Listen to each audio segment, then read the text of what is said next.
जीवनमा जानै पर्ने अनगिन्ती ठाउँहरू होलान्। यदि तपाईँ बुद्ध र बुद्धका ती समकालीन अवस्थाहरूको बारेमा केही चासो राख्नुहुन्छ, केही परख राख्नुहुन्छ भने तपाईँको उचित गन्तव्य बन्न सक्छ सारनाथ। ईसापूर्व 563 वर्ष पहिले लुम्बिनी नगरमा जन्मिएका माता मायादेवी तथा पिता शुद्धोधनको गर्भबाट जन्मिएका ती नवजात शिशु जसले सानै उमेरमा आफ्नी आमालाई गुमाउन पुग्छन्।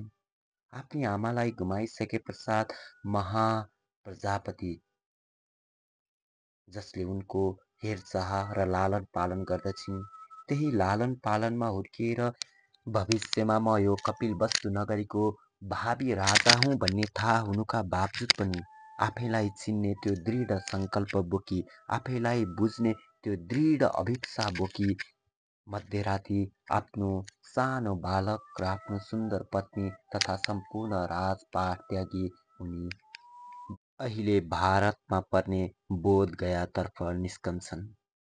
बोधगया भन्ने त्यो पवित्र स्थानमा रहेको पवित्र वृक्ष जसलाई हामी बोधि वृक्ष भन्छौँ, त्यही बोधि वृक्ष मुनि 6 वर्षको लामो कठोर ध्यान तपस्या र साधना पश्चात उनले त्यो तत्त्व प्राप्त गर्दछन् जुन कहिल्यै विलय हुँदैन, जुन कहिल्यै समाप्त हुँदैन, जुन सर्वव्याप्त छ। त्यो तत्त्वमसी, त्यो तत्त्व ज्ञान प्राप्त गरिसके पश्चात 7 हप्तासम्म निराहार रूपमा रही शान्त र स्निग्ध रूपमा रहेका ती बुद्धलाई देखि ब्रह्मदेव उहाँको समीपमा आई बुद्धसँग अनुरोध गर्दछन्। आफूले प्राप्त गरेको त्यो दिव्य ज्ञानको श्रवण गरी यी संसारमा रहेका, ती संसारमा अल्मलिएका ती कयौँ प्राणी जगत अथवा मनुष्य जगत तपाईँका यी दिव्य ज्ञानबाट पुलकित हुन सक्छन् भन्ने यो दिव्य अनुरोधमा भगवान बुद्ध 7 हप्तापछि आफ्नो आसनबाट बाहिर निक्ली त्यो धर्मोपदेशको पहिलो सुरुवात उहाँले सारनाथबाट गर्नुहुन्छ। सारनाथ जहाँ उनले ती व्यक्तिलाई भेट्छन्, ती व्यक्तिलाई खोज्दै हिँड्छन् जसले त्यो बुद्धत्व प्राप्त हुनु केही दिन अगावै बुद्धको साथ छोडी एक्लै साधना गर्ने त्यो निर्णयमा पुगेका थिए। मेरो यत्रो लामो समयसम्मको साथमा बसेका ती व्यक्तिहरू, तिनीहरू मेरो पहिलो ज्ञान, पहिलो उपदेशको हकदार हुन् भन्ने हेतु उनी सारनाथ पुगी ती पञ्चभद्रे ब्राह्मणलाई त्यो दिव्य उपदेश सुनाउन थाल्छन्।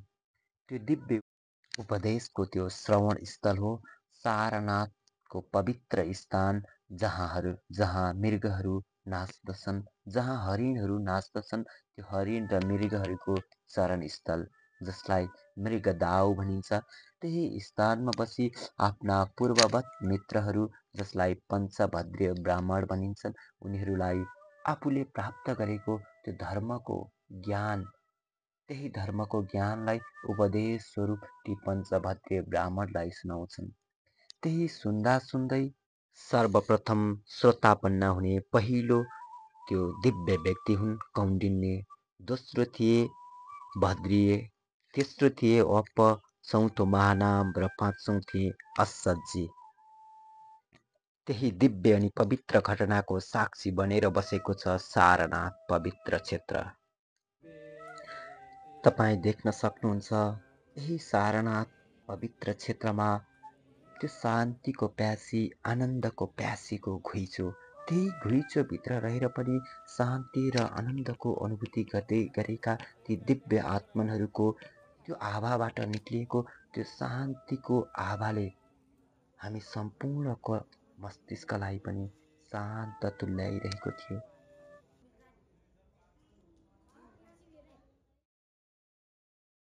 त्यो मन्दिरभित्र कुँदिएका विभिन्न चित्रहरूले अथवा विभिन्न पाली भाषामा लेखिएका ती बाणीहरूले एउटा गहन अर्थ, एउटा गहन दिशातर्फ इसारा गरेको भान हुँदथ्यो। त्यो सारनाथ पवित्र क्षेत्रमा गुरुदेव र गुरुमाको साथले अझै आनन्द र सुखको अनुभूति दिलाइरहेको थियो। गुरुदेव स्वयं अहिलेका बुद्ध हुनुहुन्छ।